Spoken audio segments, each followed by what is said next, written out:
For decades, we've treated change management kind of like a fire extinguisher, right? It's just sitting there in the corner and you only think about it when there's an emergency. But what if that's completely backwards? What if the ability to manage change isn't just some project skill anymore, but the single most important thing for survival and, success in today's economy? Let's get into it. Let's be real. Change is now the only thing that's constant. It doesn't matter if it's new tech, market disruptions, or, huge global events like the pandemic. The ground is always shifting under our feet. Some companies were able to pivot to remote work and digital basically overnight, while others were just left scrambling. This constant state of flux, that's our new normal. And that really brings us to the main question, the one every leader should be asking themselves. Is your organization built to just survive these changes, or is it actually designed to thrive because of them? Believe me, there's a huge difference, and that's exactly what we're going to break down. So first up, we just have to accept this new reality. The days of being able to coast for years on the same old business model, they're long gone. Change isn't some periodic disruption anymore. It's just the continuous state of being for every single business out there. So what's this number all about? Well, it's the absolutely staggering percentage of organizations that admit they struggle to adapt quickly to market shifts. Just think about that for a second. Only 1 in 10 companies feels truly ready to react when things change. This is not a small problem, it's a nearly universal one. So, what's the end game here? It's to become what we call a future-ready organization. Now, this isn't about having a crystal ball or predicting the future. Nope. It's about building a company that's so agile, so resilient, that it can roll with the punches, adapt proactively before it's forced to, and, this is the big one, see opportunity where everyone else just sees chaos and uncertainty. And listen, the stakes for getting this right could not be higher. If you get good at change, the rewards are incredible. But if you fail at it, well, it can be absolutely devastating. It is a true double-edged sword.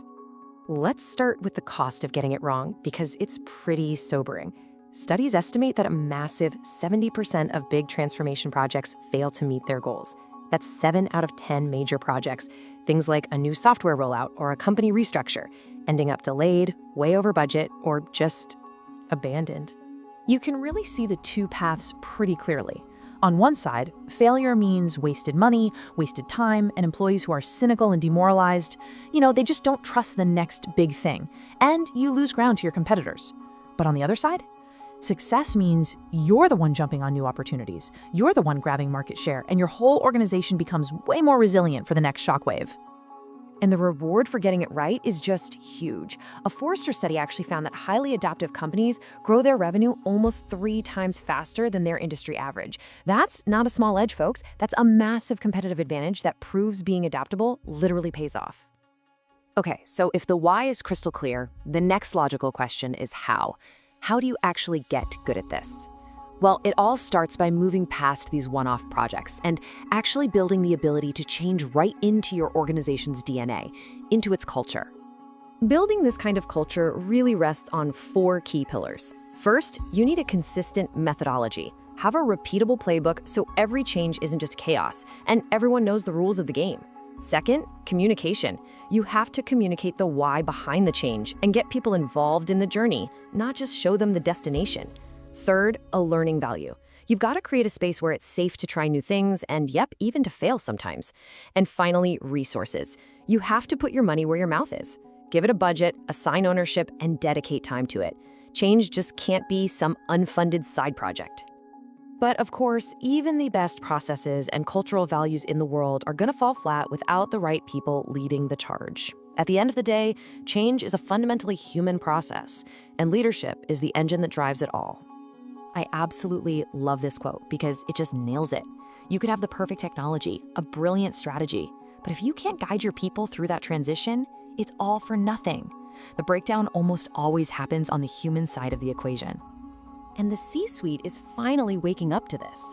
A recent survey found that 71% of senior leaders now see the ability to lead through constant change as a critical, non-negotiable skill.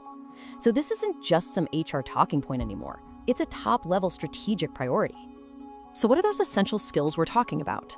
It's things like effective sponsorship from the top, really clear and constant communication, empathy to understand what your team's actually going through, the ability to resolve the conflicts that are naturally going to pop up, and of course, the skill to motivate people toward that new vision.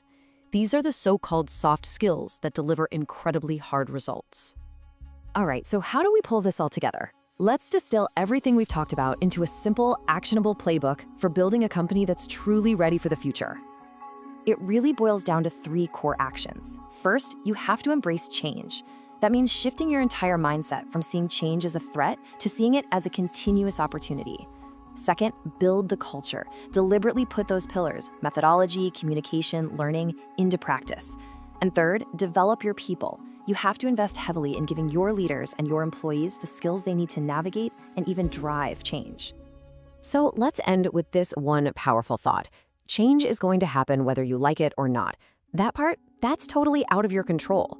But whether your organization grows from it or gets crushed by it, well, that is a choice. And building this capability is how you make sure that for your team, growth is the outcome every single time.